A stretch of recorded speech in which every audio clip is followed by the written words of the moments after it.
Frostbite's been in development since 2006, and there's always been a roadmap and a plan for Gen 4 and beyond. So I like to think of Frostbite as an evolutionary process, and Frostbite 3 is the next step in that evolution.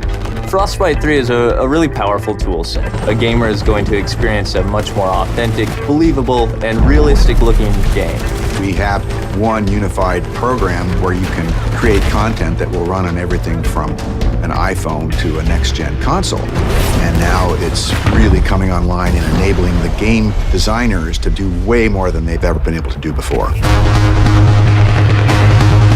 We spend significant effort on creating more dynamic and living environments. Before, they would have to go to a lot of work to make a tree feel like it swayed in the wind.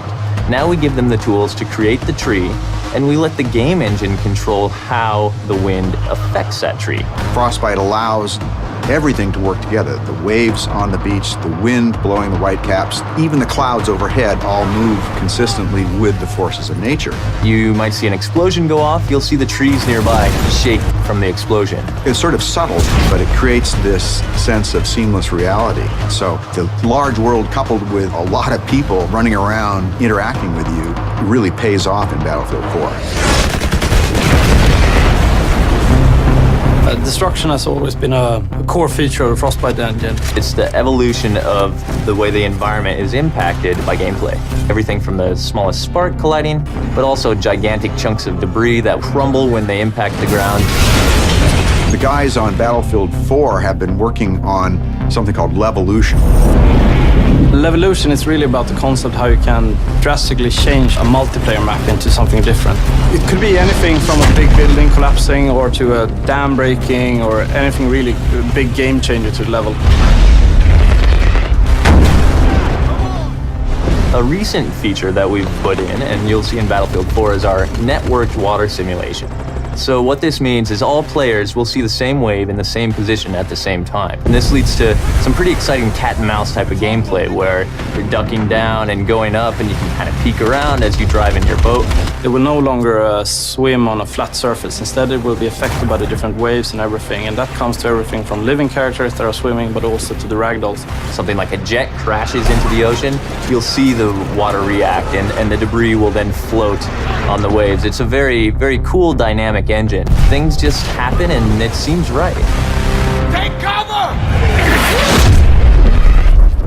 In Frostbite 3, we've made a priority of much more believable, emotionally believable characters. There's a whole slew of features in Frostbite that support that, and one of the most important is the way a person's eyes look.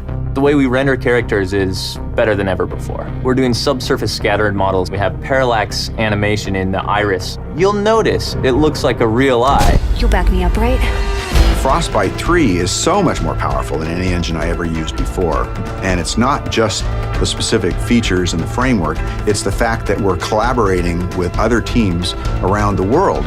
In the past, before we had the Frostbite team, we were building a new engine every time and we were kind of stumbling constantly. Now, to have the team here to focus on new releases with new goodies means that we as a team can focus on the creative side to deliver better games, better experiences. Today it's used by a lot of different genres, so everything from racing games to real-time strategy games and RPGs. So in Battlefield 4, when the building collapses, the dust starts expanding, the debris is falling, the sparks are flying, the boats are ramping off of waves, all of this is because of Frostbite 3.